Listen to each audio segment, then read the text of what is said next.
दिनांक 15 जानेवारीपासून 1 महिन्यासाठी यावर्षीचा रस्ता सुरक्षा अभियान सुरू आहे.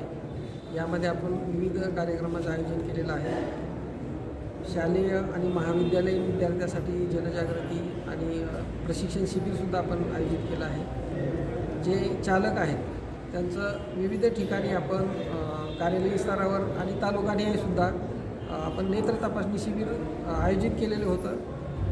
ज्यांना चष्म्याची आवश्यकता आहे अशांना आपण चष्म्याचासुद्धा पुरवठा केलेला आहे.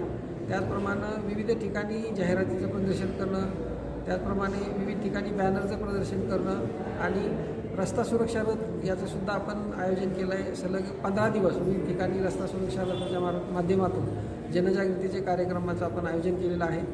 ज्या ऊस वाहतूक बैलगाड्या आहेत त्यांनासुद्धा रेट्रो रिफ्लेक्टिव्ह बॅनर हे सुद्धा आपण प्रोव्हाइड करण्याचं किंवा आपण त्यांना दिलेलं आहे आणि त्याचंसुद्धा वाटप आणि ते योग्य प्रकारे लावणार आहेत का याबद्दलसुद्धा आपण खातरजमा त्या ठिकाणी करत आहोत. आज आपण रस्ता सुरक्षा अभियानाच्या माध्यमातून या ठिकाणी रक्तदान शिबिराचं आयोजन केलेलं आहे. जेव्हा एखादी व्यक्ती रक्तदान करते तेव्हा रक्तदान सर्वश्रेष्ठ दान असं म्हटलं जातं.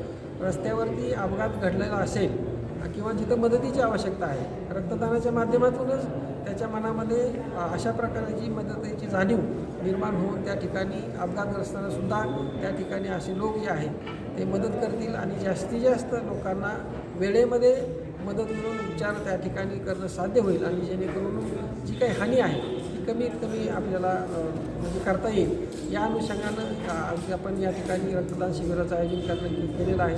नजीकच्या कालावधीमध्ये सुद्धा विविध प्रकारची जी काही कारवाईच्या स्वरूपाच्या मोहिमेसुद्धा आपण त्या ठिकाणी राबवत आहोत. म्हणजे मद्यप्राशन करून वाहन चालवू नये, हेल्मेटचा वापर करावा यासाठी सुद्धा आपण कारवाईच्या स्वरूपामध्ये जनजागृती करणार आहोत. नंतर आपण जेव्हा आपण समारोपाकडे जाणार आहोत या महिन्याच्या, आपण वॉकेथॉनचं सुद्धा आपण या ठिकाणी आयोजन केलेलं आहे. अशा प्रकारे संपूर्ण महिनाभर संपूर्ण टीम आपली सातारा RTO कार्यालयाची या ठिकाणी प्रचार आणि जनजागृतीसाठी या ठिकाणी सहभागी झाली.